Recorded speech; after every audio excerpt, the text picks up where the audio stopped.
Yes or no, this is your last chance. No beating around the bush. Perhaps I was talking when I should have been listening. This is the Redefine Relentless podcast. Welcome back to Redefine Relentless. It is Motivation Monday, and we're going to be talking about strength and struggle. So for those of you wondering, where's Hunter been on Redefine Relentless? A lot of the time for the past almost 6 months that I haven't posted has been equipping me to do my own startup, to come back and be stronger than ever and bring guests and do a bunch of stuff. Now, I will say this isn't going to be a continued thing just yet. I am weathering the storm. There's so much I've been through. This is going to be a shorter podcast episode. Life has thrown, let me tell you, some of the biggest curveballs that I've ever dealt with. And as the walls are shaping in and warping in, I'm not even going to lie. I struggled. I struggled a ton. People are like, my buddy Jake Henry was always like, dude, I got to have you as like the chief motivation officer of my company, because you're always motivating me, you're always doing this. And there's at points in time where the motivation person falls into a silo, so to say, and you just have tough times, man. Life has been extremely tough within the past 6 months. There's been major change in my personal life, my business life, but ultimately added to my fuel tank. And it's this mindset that I equip myself with to really jump in and have a mindset unlike anything else, and put myself in a place where I can look back and be like, you know, I dealt with that extremely well for not only my age, but for what I was going through, you know? First and foremost, be proud of yourself. You're listening to this right now. Be grateful. Have gratitude. You woke up. You saw another day. You got purpose. You're going to get after it. You got to believe in yourself. This is what Motivation Monday is all about. I mean, you got to have discipline. And I've said this many times on many different episodes. You have to have discipline, though, because it is for when your motivation lacks, your discipline kicks in. When my alarm goes off anywhere from 5 to 6 in the morning, depending on the work week, I'm getting up out of bed if I'm tired or not. That's just the routine. My body knows it's time to get work. Be that type of person when your feet hit the ground, the devil says, "Ah, shit, he's up again."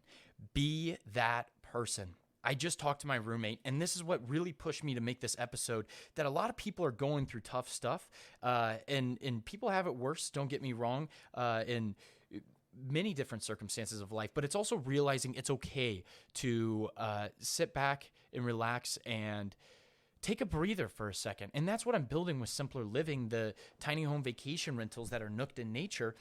And it's been immensely tough. I can't explain, like, when I know how people think and I know how I think, and maybe people don't think this way and I'm just overthinking it, but it's like, Hunter, how have you not come up with one yet?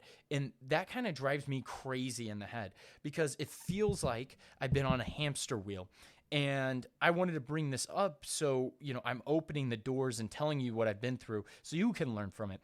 And ultimately, this hamster wheel, I have been reading books on the hamster wheel. So when the time hits and the hamster wheel falls off because I'm running so hard, I'm ready to get moving. I'm carrying that hamster wheel with me because it feels like I've been on this hamster wheel. I've, done cost estimates. I've built the website with a wait list. I have talked to, I'm now pitching investors. I'm getting soft asks, and then I'm making what's called a term sheet. And I'm learning all this stuff that number one is always going to take the longest, and I'm willing to sacrifice my time. When people really don't understand, when I have a 9 to 5, I'm in an organization called Or Fellowship that I try to be as involved in, and I'm not perfect. I don't show up to everything.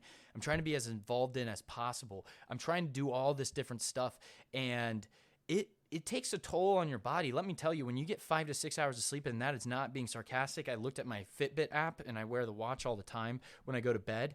Like, I get 5 to 6 hours of sleep, and people are like, how do you have this energy? It's like when you follow your passion, you really do find this stuff that pushes you beyond limits. And it's like having this rock hard routine of eating good, of working out in the morning, of reading, progressing your life. And there's many things that give me energy and brings me more life. And I think a lot of it deals with the regimen of your life and how you treat your body. And I haven't been the best treating my body with sleep. Lord knows this. I try to get a little bit more sleep on weekends. Usually it's a little bit more, it's easier said than done. But anyways, that's not what I wanted to get into. I'm going to get into the rock hard right now because I'm trying to make this a super short episode for about 15 minutes. And I always say 15 minutes and it ends up being 30, but I want it to be 15 minutes this time. So I'm just going to rattle off everything that I've been through and the struggles that I've recently gone through. And I'm not just going to list them, so to say, like a checklist, but kind of go a little bit deeper into what I've been through and how I've been dealing with it. First and foremost, one of the biggest hits was this past summer. I was watching my dogs, and my dad and my family was going somewhere. I had to watch the dogs. I get a call from my dad saying, "Hey, and I knew, like, my dad calling me at this time, there was maybe something wrong. And then I got the phone call, "Hey, your grandpa is in the hospital and he has a couple more days." And man, I'll never forget that. And I just started kind of bawling, and he's like, "Hey, he has a couple more days. So go spend and be grateful that it was an overnight thing, that you get to spend more time." And it was something I'm forever grateful. And it's not something I can really cry about because God gave me the ability to say everything that I wanted to, embrace our last memories, kind of relapse what we've done in life together, and sit down and just smile and laugh and listen to music. And my grandpa has Alzheimer's, and we're playing September, right? And it says, "Do you remember?" And then I was like, "Grandpa, do you know this song? Have you heard of it?" And he said, "Do you remember?" And then he was like, "I don't, because I have Alzheimer's."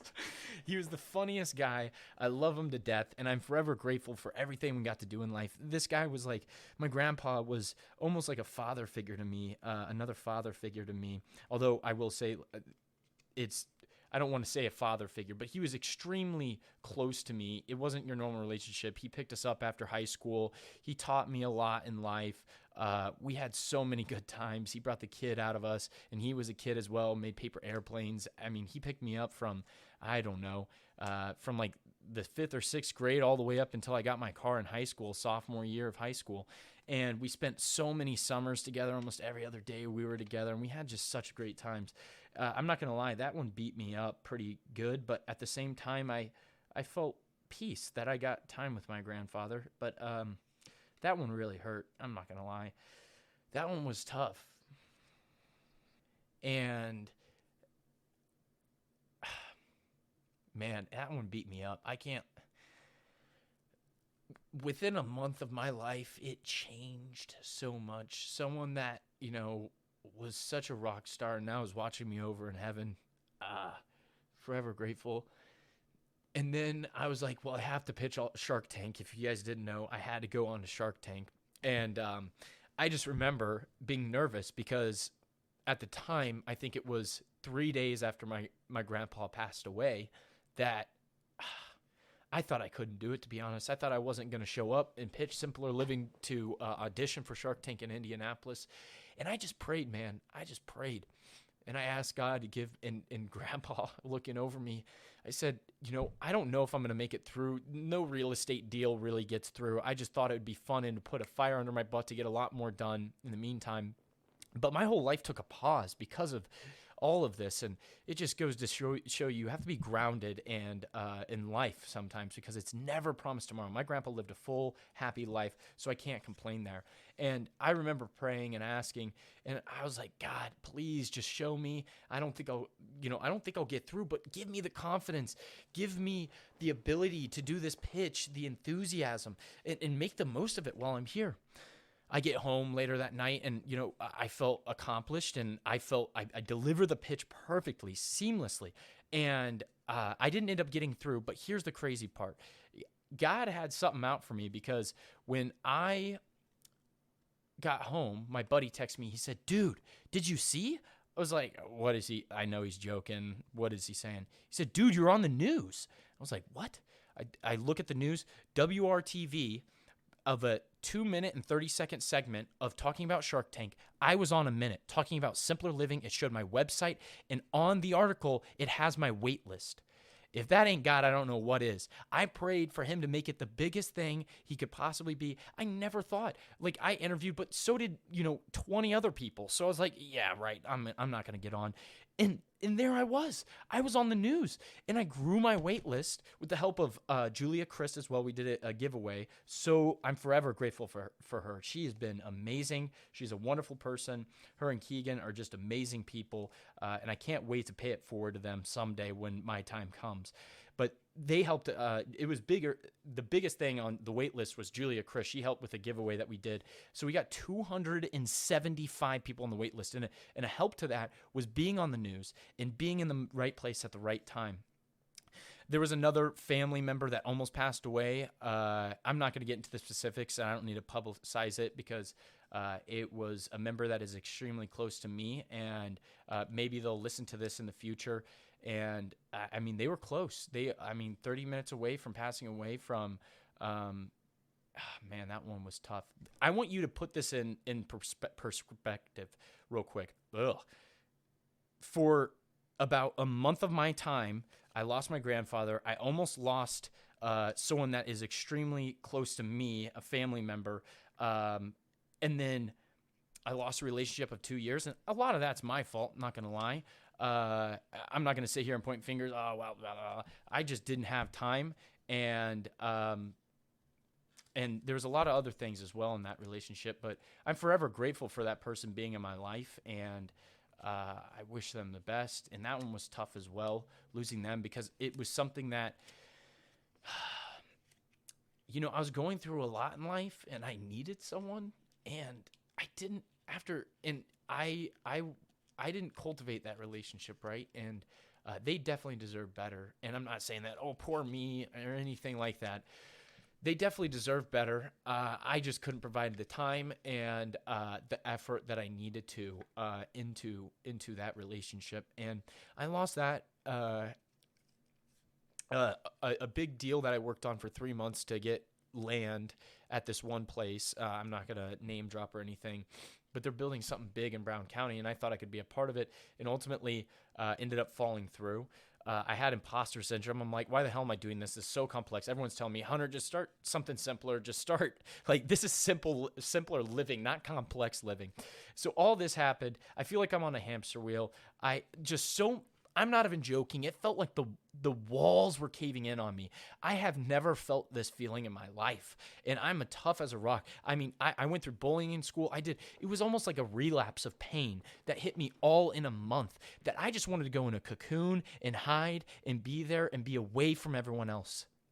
But what I did will forever change my life. I listened to David Goggins. I started getting into motivation. I said, and I listened to David so much, and people like that, Gary Vee, all these people that talk about it. No, I'm going to use that as jet fuel. All these downfalls of life and the ups and downs, I'm going after it. And it's using jet fuel, and it's easier said when done. And I'm only saying this because now that I've been through it, I use it as jet fuel, and I still use it as jet fuel. You don't believe in me? Watch. I'll get down 6 more times, and you'll laugh at me because you said I couldn't do it right. And I said, watch. But I got up. I got up again and again, and I kept on getting after it. That's who you have to be. Be the person that you wish you had with your younger self. Whether your problem is maybe stemming from you haven't had problems and you feel like you have to have a problem in order to do something, to have that motivation. No, just stem from things that have happened in your life. And I promise you, if life hasn't rocked your life and your boat yet of life, it will here soon. And it's equipping yourself in having mindset before going in, but also realizing it's okay to take a break. It's okay to settle down for a little bit. I did that for a day or two, and then I was like, I got to get up after it. I was anxious. I was able to make something that was not very positive out of my life and use it as jet fuel to be something much more positive. And I think that's why what motivated me to do this podcast episode, because my shortcomings, and you have them and you'll have them in life, and life will beat the living hell out of you if you let it. But it's about how many times you get up after getting hit. In not giving up. That having the Rocky theme. I'm listening to SoundCloud. There's a bunch of edits, like just crazy motivational stuff I'm listening to. And I'm always listening to these podcasts that are forever changing my life. And you have to be that person. Like, when times are tough, no words can explain what I went through and what I felt going through all of this. But I took it on the chin and I kept on going. And again, there's no words in the dictionary to explain the tough times that will come your way, but you have to understand before those tough times hit. Pray. Don't pray for easier lives. Pray to be stronger men. You have to go after, and life's going to hit you tough, and it's going to rock your boat, but it is being able to take that hit and get back up. That is the most motivational thing that you can do. And as I pitch on and on and on, people don't answer my emails. They're busy. I get it. There's nothing against them in that regards. Life just keeps on coming after you, man. And I can't speak highly of it. I'm trying to learn this stuff. I feel like I'm on the hamster wheel with Simpler Living. I'm learning structures. I'm learning about how to raise capital, how to get money wired, how to do this, how to do that. And I'm like, I'm learning all this stuff, and I'm so grateful, but I just want to make the damn thing happen. And you have to have patience. It's realizing patience creates some amazing things, but also realizing when you can afford to jump, it's time to jump. You don't need to perfect every single detail along the way. And it is immensely tough, especially in today's economic status of the United States, to create a business, to go take out a loan with insane interest rates and try to make it happen. And call me crazy, but I will. Even if this fails, like, I genuinely will get back up and I will create something even bigger. God has plans for you. He's got plans for me. We just got to walk the walk and talk the talk, because no one else is going to be there to help you. You got to do it yourself. Get up and walk. Now, this has been a rather uncoordinated episode, but I just had to get off my chest what I've been through, what I've been going through. Life is not easy. Raising money, asking people for money, even if it's a good deal, there's just so many things. Is the deal good? Is the structure good? Or do they believe in you as the entrepreneur? A lot of people believe in me as the entrepreneur, but it comes down to the fact of, like, and a lot of people vet and just say they're investing in the company because they believe in me and they think it'll happen because of me. But it's also having a realistic idea that can make money, and all these other structures and components of all this, making a term sheet so investors know what they're signing up for on a soft ask, just looking for an SBA loan, all this crazy stuff, right? It's just crazy. You have to get up and you have to keep on going. Don't forget what you've overcome. Look in your past. Grab from the cookie jar from your shortcomings and make the most out of it and give it hell. You are the one to make this happen. You are the bloodline of your family to put your family back online. You are that person, and don't think otherwise, because it is going to take immense motivation and even more discipline to get to where you want to be and to provide for your family, provide for you, and provide for the world to make it a better place. But no one can do that if you can't help yourself. Help yourself get up and get after it. That'll be concluding this episode. This has been the Redefine Relentless podcast. Catch you guys later. And that's the last you saw of them. You got it?